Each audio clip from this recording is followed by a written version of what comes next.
नमस्कार मंडळी, स्वागत आहे तुमची आपल्या लाडक्या चॅनलवर. काळ कोणासाठी थांबत नाही, पण काळाची पावलं ओळखून जर आपण पाऊल उचललं तर यश नक्कीच मिळतं.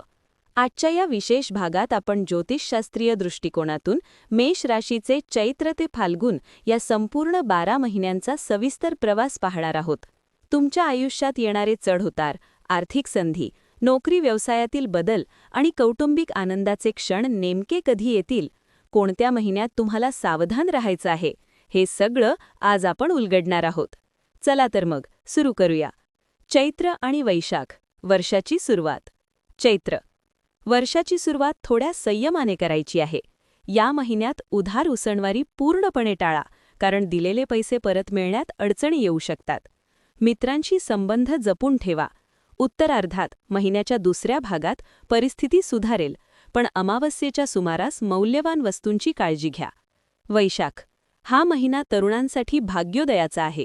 नोकरीच्या नवीन संधी तुमच्या दारावर दस्तक देतील.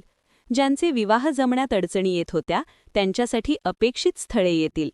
आर्थिक लाभ चांगले होतील, फक्त रागावर नियंत्रण ठेवा. ज्येष्ठ आणि आषाढ, प्रगतीचा वेग. ज्येष्ठ वैवाहिक जीवनात आनंदाचे वातावरण राहील. जर तुम्ही नवीन व्यवसाय सुरू करण्याचा विचार करत असाल तर हा काळ उत्तम आहे. सरकारी कामात यश मिळेल, मात्र मुलांशी संवाद साधताना वादाचे प्रसंग टाळा. आषाढ हा महिना जनसंपर्काचा आहे. लोकांच्या भेटीघाटीतून तुमची महत्त्वाची कामे मार्गी लागतील. विशेषतः जे लोक स्वतंत्र व्यवसाय करतात त्यांना चांगला आर्थिक ओघ राहील. कोर्ट कचेरीच्या प्रलंबित कामात मोठी गती मिळेल आणि जुनी येणी वसूल होतील. श्रावण आणि भाद्रपद, शिस्त आणि आरोग्य. श्रावण हा महिना तुम्हाला शिस्तबद्ध राहण्याचे संकेत देतोय. कामाचे उत्तम नियोजन करा. कोणाच्याही बोलण्यावर विश्वास ठेवून गुंतवणूक करू नका, फसवणुकीची शक्यता आहे. आरोग्याकडे लक्ष द्या, विशेषतः दुखापतीपासून सावध रहा. भाद्रपद ग्रहांची साथ मिळाल्याने परदेशाशी संबंधित कामात यश मिळेल. तरुणांचे करिअरमधील प्रश्न सुटतील. व्यावसायिकांनी या महिन्यात कायदेशीर बाबींकडे अधिक लक्ष द्यावे. घरातील ज्येष्ठ व्यक्तींच्या प्रकृतीची काळजी घेणे आवश्यक आहे. अश्विन आणि कार्तिक, भाग्योदयाचा काळ. अश्विन हा महिना तुमच्या आयुष्यातील अविस्मरणीय काळ ठरू शकतो. तुमची अनेक स्वप्न पूर्ण होतील. घरात मंगलकार्य ठरतील. आर्थिक उत्पन्न वाढल्याने मन प्रसन्न राहील.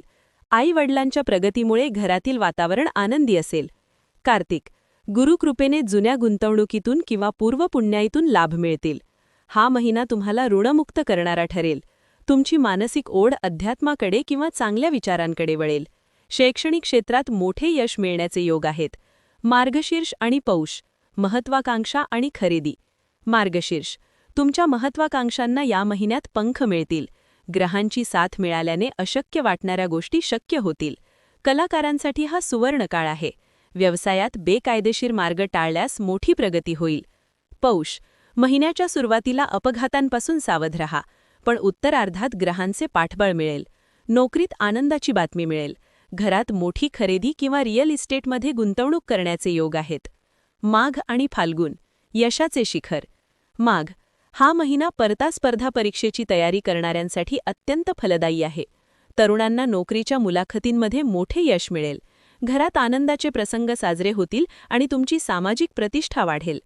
फाल्गुन वर्षाचा शेवट गोड होणार आहे. व्यावसायिक क्षेत्रात प्रगतीचा वेग कायम राहील. नवीन करार होतील जे भविष्यासाठी फायदेशीर ठरतील. फक्त कोणाशीही विनाकारण स्पर्धा करू नका आणि आरोग्याची काळजी घ्या. समारोप मंडळी, हे होतं तुमच्या आगामी वर्षाचं सविस्तर भविष्य. ग्रहांची स्थिती आपल्याला मार्ग दाखवते, पण कष्ट आणि जिद्द हे आपल्या हातात असतं. या माहितीचा उपयोग करून तुमच्या वर्षाचं योग्य नियोजन करा. जर तुम्हाला हा व्हिडिओ माहितीपूर्ण वाटला असेल तर लाईक नक्की करा. तुमची रास कोणती आहे आणि तुम्ही कोणत्या महिन्यासाठी जास्त उत्सुक आहात हे आम्हाला कमेंटमध्ये सांगा. आणि हो, अशाच नवनवीन माहितीसाठी आपल्या चॅनलला सबस्क्राईब करायला विसरू नका. तुमचं येणारं वर्ष सुखसमाधानाचं आणि यशाचं जाओ, हीच ईश्वरचरणी प्रार्थना. पुन्हा भेटूया पुढच्या व्हिडिओमध्ये. तोपर्यंत धन्यवाद.